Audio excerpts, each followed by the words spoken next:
फुल्यांची जयंती साजरी करतो, बाबासाहेबांचे कार्यक्रम घेतो, आंतरराष्ट्रीय महिला दिनही आपण घ्यायला लागलो. अनेकदा या प्रश्नावर ज्यावेळी मी विचार करते की आंतरराष्ट्रीय महिला दिन हा एका महिलांनी केलेल्या मोठ्या लढ्याचा परिणाम आहे. शेकडो वर्ष निघून गेली आणि महिला दिन म्हटला की आपल्यासमोर विशेष करून हा प्रश्न येतो की पुरुषांच्या शोषणातून स्त्रियांची मुक्ती व्हावी असा एक अर्थ आपण त्या महिला दिनाचा काढलेला असतो.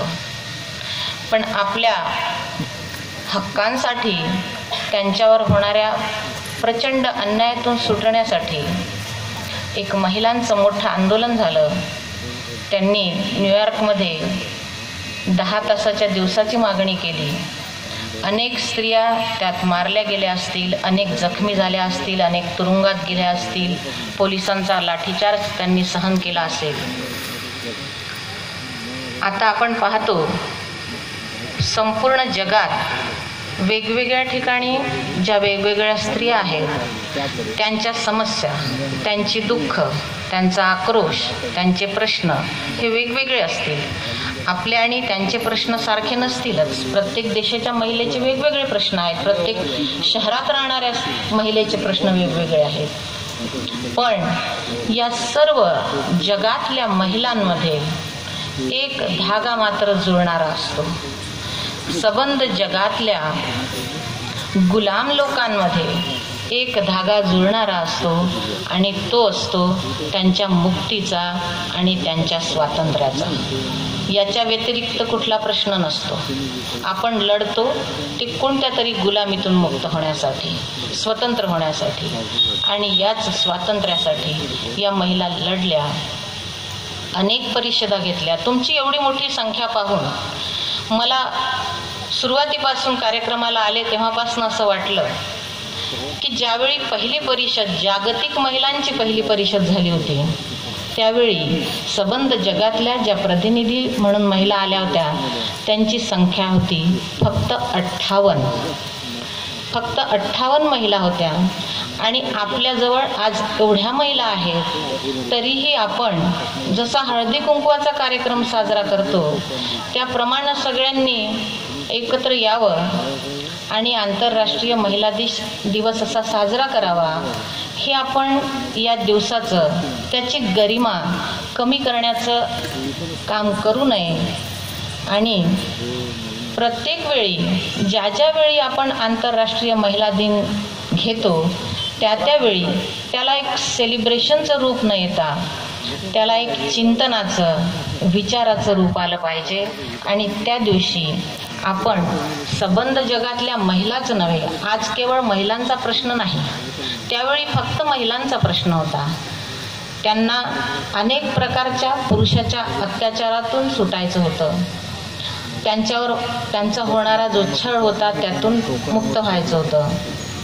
आणि म्हणून त्यांनी धडाडीनं लढ्यात उडी घेतली. त्यांना माहीत होतं की आपण उतरल्याशिवाय आता काहीही होणार नाही. अशा अगतिक परिस्थितीत त्या पुढे आल्या. पण आज अशी परिस्थिती नाही. आज स्त्रिया पुढे यायला लागल्या आहेत, बोलायला लागल्या आहेत, शिकायला लागल्या आहेत. तरीही परिस्थिती त्यावेळेपेक्षा आज थंड आणि शिथिल झालेली आहे.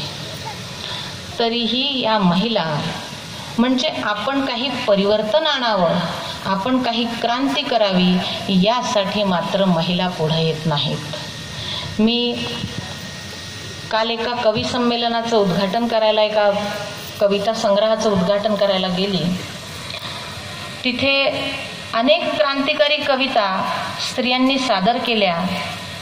पण त्यांना मी म्हटलंय की तुम्हाला जर आम्ही म्हटलं की आम्ही सामाजिक लढ्यात आहोत, या लढ्यासाठी तुम्हाला या दिवशी वेळ मिळेल का, तेव्हा म्हटलं तुम्ही हेच उत्तर द्याल की आम्हाला मॅडम त्या दिवशी हे काम आहे, ते काम आहे. ही शिक्षित आणि जागृत महिलांची अवस्था आहे. तुम्ही त्यांच्या इतक्या जागृत नसालही कदाचित. मग आपल्या त्या लिहिण्याला आणि त्या विचार व्यक्त करण्याला काय अर्थ आहे? परवीन शाकिर एकदा म्हणाली होती, मैं सच कहूंगी फिर भी हार जाऊंगी. तिची ती अगतिक अवस्था आणि तिचा तो आक्रोश, संपूर्ण स्त्री जातीची व्यथा ती आपल्या 4 ओळीत रेखाटत होती. ती सामाजिक चळवळीत सुद्धा होती. ती म्हणते, मैं सच कहूंगी फिर भी हार जाऊंगी, वो चुप रहेगा और लाजवाब कर देगा. अनापरस्त है इतना. अनापरस्त म्हणजे बेईमान. ती पुरुषाला म्हणते, अनापरस्त है इतना कि बात से पहले उठा के बंद मेरी हर किताब कर देगा. मी माझं काही सांगायच्या पहिले त्याच्याजवळ इतकी कला असते की तुमचा आवाज बंद कसा करायचा, तुम्हाला चूप कसं बसवायचं, हे सारे सूत्र त्यानं पाठ केलेले होते. पण आज स्थिती तशी नाही. आज सारे पुरुषही आपल्यासोबत आहेत, बरोबरीनं तुमच्या लढ्यात उतरायला तयार आहेत. मला तुमची ही गर्दी पाहून सुरुवातीपासून एक प्रश्न माझ्या मनात आला की सर्व महिलांनी ज्या ज्या वेळी लढ्याला सुरुवात केली त्या वेळी प्रत्येक वेळी त्यांनी आंतरराष्ट्रीय महिलांचा विचार केला. म्हणजे जागतिक स्तरावर प्रत्येक देशातल्या महिलांचा विचार केला. तर आपण असं एखादं पाऊल उचलू शकतो का? असा एखादा विचार आपण करू शकतो का? अशी एखादी सुरुवात आपण करू शकतो का? म्हणजे आपल्याला या आंतरराष्ट्रीय महिला दिनाला एक मोठं आणि व्यापक रूप देता येईल. आणि त्याचं हे सेलिब्रेशनचं रूप जाऊन त्याला एक, आता हे हळूहळू होईल, हे काही लगेच होणार नाही, पण या दिशेनं आपल्याला त्या उदात्त ध्येयाकडे जाण्याची सुरुवात करता येईल का, याचा विचार आपल्या सर्व महिलांना करावा लागेल. सावित्रीबाई फुले ज्यावेळी समाज परिवर्तनाच्या लढ्यात उतरल्या आणि स्त्रियांना हक्क देण्याच्या दिशेनं तिनं जेव्हा पहिलं पाऊल उचललं, काय अत्याचार, मी तिचा जेव्हा जेव्हा विचार करते थक्क होऊन जाते मी आजही, की ती स्वतः शिकलेली नाही.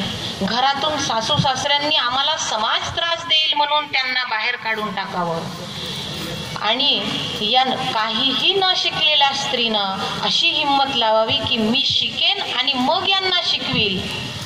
आणि एवढा पराक्रम तिनं केल्यावर तिला पुन्हा थांबवण्यासाठी आणि तिला पुन्हा त्रस्त करून सोडण्यासाठी लोकांनी तिच्या अंगावर शेणाचे मातीचे गोळे फेकून मारावे, तिनं 2 लुगडे सोबत न्यावे, आणि दररोज तिनं हाच तिचा नित्यक्रम की एक लुगडं तिचं मातीनं शेणानं भरून जावं आणि तिथं जाऊन तिनं पुन्हा आंघोळ करावी. किती कमाल केली असेल या स्त्रीने. आपण त्यापेक्षा शिकलेले आहोत आता. आणि आता आपल्यासमोर काही फक्त स्त्रियांचा प्रश्न नाही, आता आपल्या समोर या देशात 2 वर्गात सरळ सरळ विभागणी झालेली आहे. आज संपूर्ण पीडित, शोषित, गरीब, गुलाम वर्ग, या स्वतंत्र देशातही एक गुलाम वर्ग आहे. आणि एक मात्र जेव्हा देश गुलाम होता तेव्हाही स्वतंत्र होता, आणि जेव्हा देश स्वतंत्र झाला तेव्हाही तो स्वतंत्र आहे, असा एक वर्ग. या 2 वर्गांमध्ये विभागणी झालेली आहे. आपलं काम आहे की जो पीडित आहे, जो दलित आहे, अजूनही जो अन्यायग्रस्त आहे, ज्याचं शोषण सुरू आहे सतत, त्याच्या बाजूनं उभं होणं. कामगारांच्या त्यावेळी सुद्धा जो महिलांचा लढा झाला, महिलांनी आपल्यापुरता तो सीमित नाही ठेवला की फक्त महिलांच्याच प्रश्नांची उत्तरं यातून मिळाली पाहिजे इथपर्यंत त्यांनी तो सीमित ठेवला नाही. तर त्यांनी आपला हा लढा कधी अमेरिकेत झालेला जो वंशभेदाचा लढा होता त्यालाही जोडला, कधी कामगारांच्या लढ्यालाही जोडला, मतदानाच्या अधिकारासाठी महिला लढल्या त्यालाही जोडला. म्हणजे केवळ महिला मुक्ती हा उद्देश सुरुवातीपासून या लढ्याचा नव्हता. आणि म्हणून आताही आपण केवळ महिला मुक्ती डोक्यात न ठेवता आपण या वर्गाची मुक्ती कशी करायची हा विचार आपल्याला करावा लागेल. मादाम कामा ही फार मोठी स्त्री होती. क्लारा जेटकिन आणि रोझा लुक्झमबर्ग यांनी जेव्हा महिला परिषद घेतली आणि आंतरराष्ट्रीय महिला दिन याची घोषणा करण्याचं ठरवलं, त्यावेळी मादाम कामाला सुद्धा बोलावलं होतं, ज्या आपल्या देशातल्या होत्या. काही इतिहास आहे तिचा. ही अत्यंत इतकी रुबाबदार आणि देखणी स्त्री होती आणि तिचे वडील सुद्धा अतिशय धनाढ्य, अतिशय तिची पूर्ण कुटुंब तिचं सुशिक्षित, हिला सुद्धा शिकवलं. अत्यंत हुशार मुलगी, देखणी मुलगी, भाषणं देणारी, अभ्यास करणारी, अत्यंत विद्वान. आणि ही मुलगी जेव्हा स्वातंत्र्याच्या लढ्याच्या दिशेनं जाताना तिच्या वडिलांना दिसली, तेव्हा तिच्या वडिलांना वाटलं की आता हिला आवर घातला पाहिजे. आणि म्हणून तिचं लग्न एका मोठ्या घरात करण्यात आलं होतं. विवाहाच्या नंतर तिचा नवरा सुद्धा फार सुंदर आणि मोठ्या घराण्यातला होता. जेव्हा एका अशा मोठ्या घराण्यातल्या स्त्रीचं मोठ्याच घराण्यातल्या पुरुषाशी जेव्हा लग्न होतं, तेव्हा तिचे वेगळे स्वप्न पाहणं सुरू होऊन जात असतं. तिनं सुद्धा स्वाभाविकपणे आपल्यासारखी स्वप्न पाहिली असतील, पण या मादाम कामानं अशी स्वप्न पाहिल्यावर जेव्हा 2-4 महिन्यातच तिच्या हे लक्षात आलं की माझा नवरा, ज्या इंग्रजांना मी एकदम दुश्मनाच्या रूपात पाहते, त्या इंग्रजांना हा ईश्वर मानतो, याचं ते दैवत आहे. आणि हा या एकमेव मुद्द्यावर की ज्यांच्यासाठी मी लढत आहे त्यांच्या बाजूनी हा उभं राहायला तयार नाही, तर मी याच्यासोबत संसार करून काय करायचं. आणि ती घरातून त्या दिवशी बाहेर पडली होती की ज्या दिवशी महिला मुक्तीची ती सुद्धा प्रणिती आहे, कारण ती त्या लढ्यात होती. ती ज्या दिवशी बाहेर पडली ती कोणत्या दिवशी की प्लेगची साथ आली होती. जसं सावित्रीबाई फुलेंनी प्लेगच्या साथीत खूप रोग्यांची सेवा केली आणि स्वतः आजारी पडल्या आणि त्यात गेल्या, तशीच ही सुद्धा एवढ्या मोठ्या घरातली स्त्री एका साडीवर घराच्या बाहेर पडली आणि त्या प्लेगच्या साथीत जेवढे काही रुग्ण होते त्यांची सेवा करायला लागली, नर्ससारखी, आईसारखी. आणि त्यात तीही आजारी पडली तरी सुद्धा तिला सुद्धा एक स्वार्थ होता त्याच्या मागे. आपण स्वार्थाला वाईट म्हणतो, पण स्वार्थ सुद्धा चांगलाही असतो आणि वाईटही असतो. आपले स्वार्थ फार लहान लहान असतात की मी हे काम करील मग मला साडी घेऊन द्या, मग मी ते काम करील मला एकदा सिनेमाला घेऊन चला, असे आपले लहान लहान स्वार्थ असतात. पण तिचा स्वार्थ पहा काय होता. तिने आपल्या त्या रुग्णांना म्हटलं की मी तुमची सेवा केली आणि तुम्हाला बरं सुद्धा केलं, आता मला एक वचन द्या. आणि ते वचन असं की या स्वातंत्र्याच्या लढ्यात माझ्यासोबत तुम्ही सुद्धा उतरलं पाहिजे. आणि हे वचन जर तुम्ही मला देणार नसाल तर मी तुम्हाला पुन्हा कधीही मदत करणार नाही. ते सारे लोक तिच्यासोबत लढायला तयार झाले. त्यानंतर ती स्वतः आजारी पडली आणि तिचे इलाज करून तिला वाचवण्यात आलं. पण आपण एवढा उदात्त विचार आपल्याला कधी स्पर्श करत नाही. आणि हे चिंतन जर आपण करणार नसलो, हा विचार जर आपल्या डोक्यात येणार नसला, तर आपण हे मोठमोठे कार्यक्रम कितीही आयोजित केले तरी त्याला अर्थ उरणार नाही. तुमच्या या शहरामध्ये अनेक क्रांतिकारी लोक आहेत, माकडे साहेबांसारखे लोक आहेत, खत्री साहेबांसारखे लोक आहेत. या सर्वांचं मार्गदर्शन आहे तुम्हाला. प्रत्येक वेळी महिलांनी ज्या ज्या वेळी परिषद घेतली त्यावेळी महिलांचाच प्रश्न त्यांच्या समोर नव्हता, तर लोकशाही, समाजवाद, शांतता, युद्धाचा विरोध, एक चतुसूत्री म्हणजे 4 सूत्र ठेवली होती त्यांनी. आणि ती 4 सूत्र अशी होती. पहिलं सूत्र होतं की महिलांना सर्वांनाच समान हक्क मिळावे. एक होतं ज्या ज्या देशात स्वातंत्र्यासाठी लढे सुरू असतील, मुक्तीसाठी लढे सुरू असतील त्यांना पाठिंबा दिला जावा. लहान मुलांना त्यांचं जीवन विकसित करण्यासाठी त्यांना योग्य संधी मिळावी, तरुणांना योग्य संधी मिळावी. आणि कुठेही युद्धाने उपाय निघू नये, तर समझोत्याने, समजदारीने समस्यांची उत्तरं निघाली पाहिजे. आज आपण पाहतो की या देशात सर्वात जास्त पैसा हा युद्धासाठी तयार होणाऱ्या साहित्यावर खर्च केला जातो. आपण या देशात प्रश्न विचारू शकत नाही का अशी एखादी परिषद आपल्याला घेता येणार नाही का? त्या परिषदेला आपण याच प्रश्नावर विचार करू. आपले लहान लहान प्रश्न हे यासमोर अत्यंत लहान आहे. अत्यंत शूद्र आहेत. सर्वात मोठा प्रश्न जर या देशासमोर आता कोणता असेल आणि या जगात कोणता असेल, सर्वात जास्त पैसा या शस्त्रांसाठी खर्च केला जातो. हिरोशिमा नागासाकीवर ज्यावेळी बॉम्ब टाकण्यात आले होते, अजूनही त्याचे परिणाम तिथल्या लोकांवर आहेत. कोट्यावधी लोक मारली गेली, लक्षावधी बालकं अनाथ झाली, कुणी अपंग झाले. आणि आता पुन्हा तेच चित्र आमच्या समोर तुम्ही उभं करणार आहात का? तुम्ही जे काय ठरवत असाल ते तुमच्या फायद्या तोट्यासाठी ठरवत असाल, पण आम्हा महिलांना तुम्ही एकमेकींचे वैरी का बनवता? आमच्या मुलांना तुम्ही का मारता? त्यात जे सैनिक असतात लढणारे तेच मरतात. हे प्रश्न आपण विचारले पाहिजे. आज कोणत्या पक्षाच्या हातात सरकार येणार आणि ते आता त्याच्या हातातून काढून कोणाच्या हातात द्यायचा, हा प्रश्न अत्यंत गौण आणि लहान आहे. हा एक प्रश्न मोठा या आंतरराष्ट्रीय महिला दिनाच्या निमित्तानं तुम्ही यावर विचार करा. आम्ही नेहमीच चंद्रपूरला येतो. माझी तुम्हा सर्व महिलांना ही विनंती असेल, तुम्हाला किती समजते आणि किती नाही हा प्रश्न अगदी लहान आहे. सावित्रीबाईंना काही कळत होतं का? थोडंसं शिकले आणि आज आपण तिचा पहिली शिक्षिका, पहिली मुख्याध्यापिका म्हणून तिचा सन्मान करतो. तसं आपल्यालाही फक्त एवढं तर कळते ना आपल्याला ना, त्या इतिहासात आपण जाणार. तुम्हाला काही माहीत नसेल तरी चालते, पण एवढं तर आपल्याला कळते ना की आपल्या देशातला सर्वात जास्त पैसा जर शस्त्रांवर खर्च करत असाल आणि जेवढ्या काही महिलांनी परिषदा घेतल्या, जेवढे काही लढे दिले, त्या सर्व लढ्यांमध्ये त्यांची ही मागणी होती की आम्हाला युद्ध नको, आम्हाला शांतता पाहिजे, आम्हाला या शस्त्रांनी माणसांना मारणं नको आहे. ही मागणी आज आपण केली पाहिजे आणि आपल्या देशापासून पहिल्यांदा ही सुरुवात केली पाहिजे. इथे BJPचं सरकार आहे आपल्या देशात आणि त्या पक्षाकडून निवडून आलेले एक सभासद आपल्या इथं आहेत.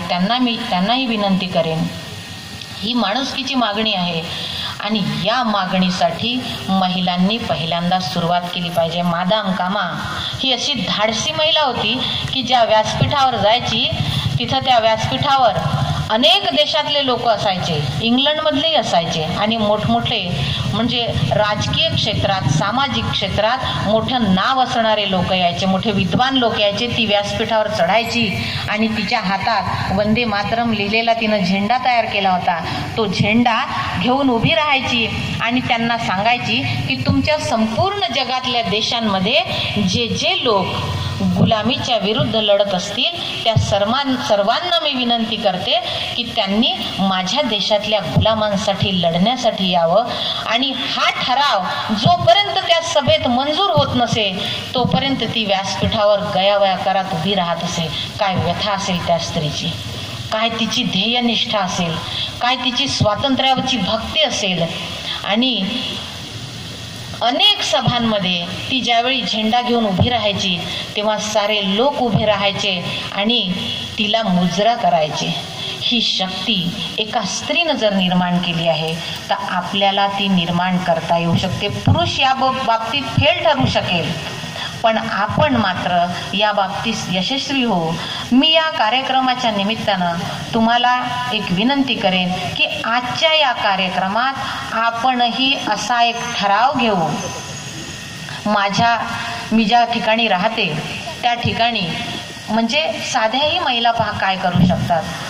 वर्षानुवर्षापासून आमचा तो भाग दारूसाठी अत्यंत प्रसिद्ध आहे.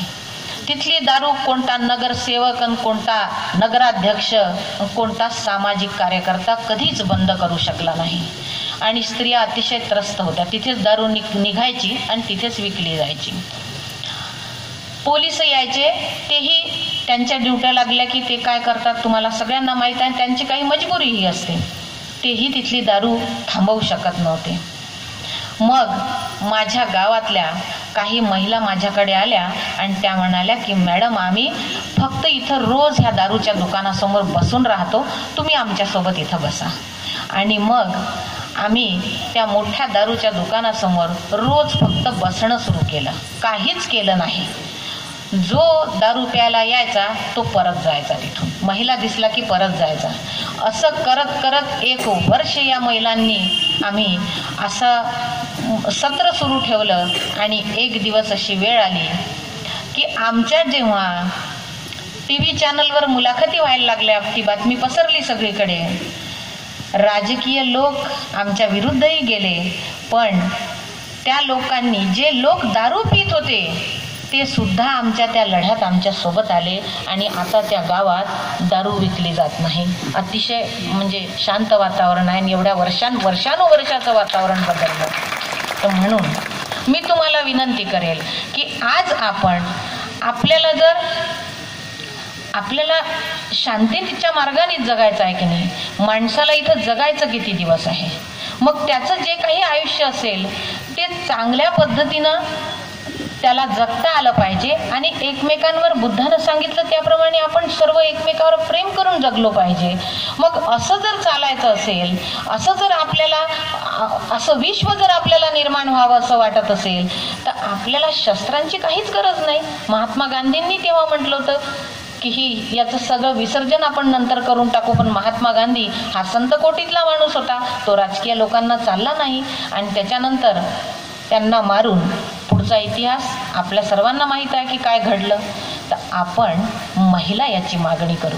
आणि इथं जे पुरुष आहेत सारेच कामगार चळवळीतले आहेत, मोठमोठ्या चळवळीसोबत संबंधित आहे. त्यांनी सुद्धा यात मदत करावी की आपण जगातल्या सर्व देशांमध्ये तिथल्या महिला कार्यकर्त्या ज्या असतील किंवा त्यांच्या ज्या संघटना असतील त्यांना आपण आपल्या इथे आपण अशी महिला परिषद आज उभी करण्याची गरज आहे.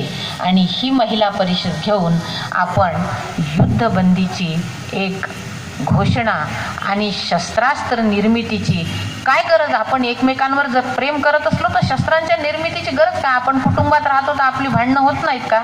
मग आपण सगळेजण बंदुका घेऊन तर काही एकमेकावर बंदुका रोखत नाही.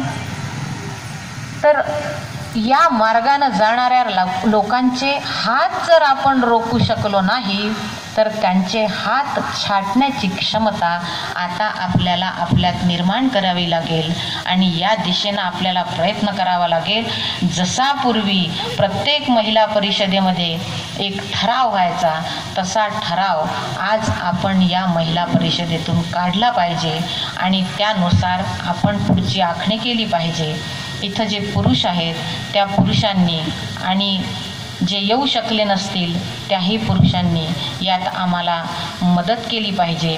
आणि असा एक निर्णय आपण या ठिकाणी आपण सावित्रीच्या मुली आहोत. ज्या ज्या महिलांनी मोठमोठी आंदोलन केली त्यांच्या आपण मुली आहोत. तर आपण सर्वांनी हा निर्णय इथं घेतला पाहिजे अशी मी तुम्हा सर्वांना विनंती करेल. तुम्ही अत्यंत चांगलं या कार्यक्रमाचं आयोजन केलं. आज परिस्थिती अशी आहे की आपल्यामध्ये संवेदनशीलता कशी असली पाहिजे. एक गोष्ट आहे, एक सुदास नावाचा गरीब चांभार होता. म्हणजे आपलं हृदय हे किती तरल आणि किती उदात्त झालं पाहिजे. तो अत्यंत गरीब होता. रोज तो 50 पैसे 4 आणे असा कमवायचा आणि रोज आपलं घर चालवायचा. एक दिवस तो उठला आणि त्याच्या घराच्या मागे एक लहानसं तळं होतं. त्या तळ्याजवळ तो गेला. त्याला दिसलं की तिथे कमळ उमललं होतं. त्याला असं वाटलं की हा तर सीझन नाही कमळ उमलण्याचा आणि इथे कमळ उमललेलं आहे. त्याने ते कमळ तोडलं आणि चौरस्त्यावर उभा राहिला. त्याला असं वाटलं की 1 रुपया तर मला या कमळाचा मिळेल आज. खूप खुश होता तो. 1 रुपयाच्या वर त्याने अपेक्षाही केली नव्हती.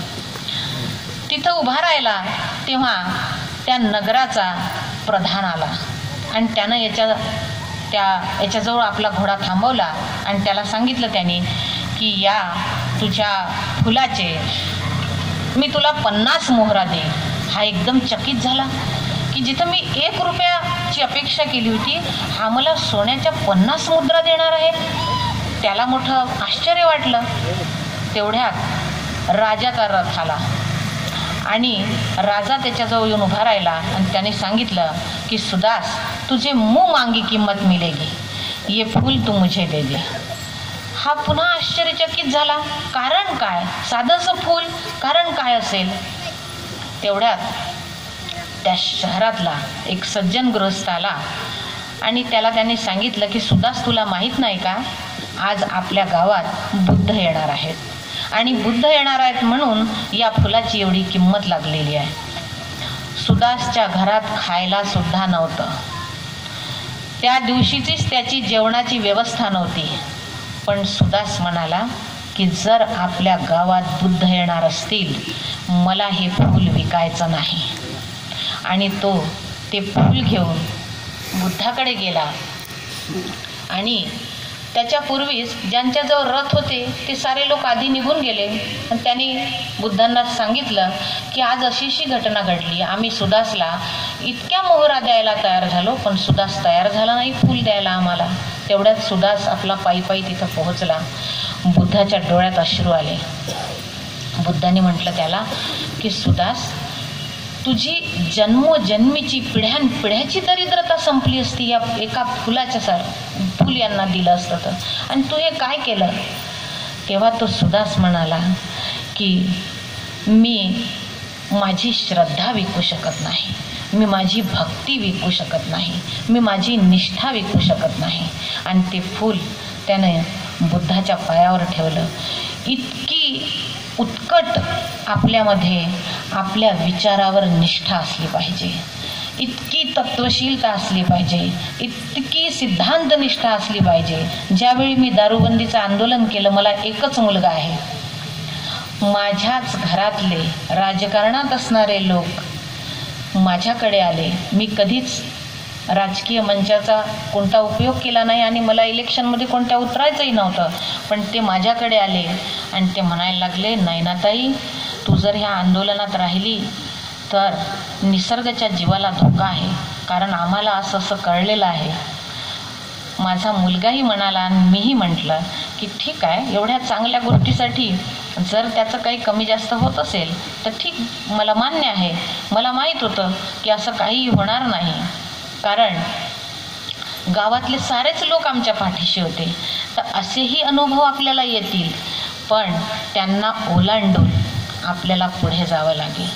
वृत्तपत्राचे रकाने वायद्यांनी भरत होते, अन किड्या मुंग्याप्रमाणे लोक साधे मरत होते. कोणत्या न्यायालयी मी न्याय मागायास जाऊ, आणि मी जिथे गेलो तिथे ते रामशास्त्री चरत होते. अशी अवस्था आहे. जिथं जिथं आपण जाणार तिथं तिथं आपल्याला भ्रष्टाचारी आणि या पैशाच्या कुरणात चरणारे लोक आपल्याला आपल्या ध्येयापासून भटकवू शकतात.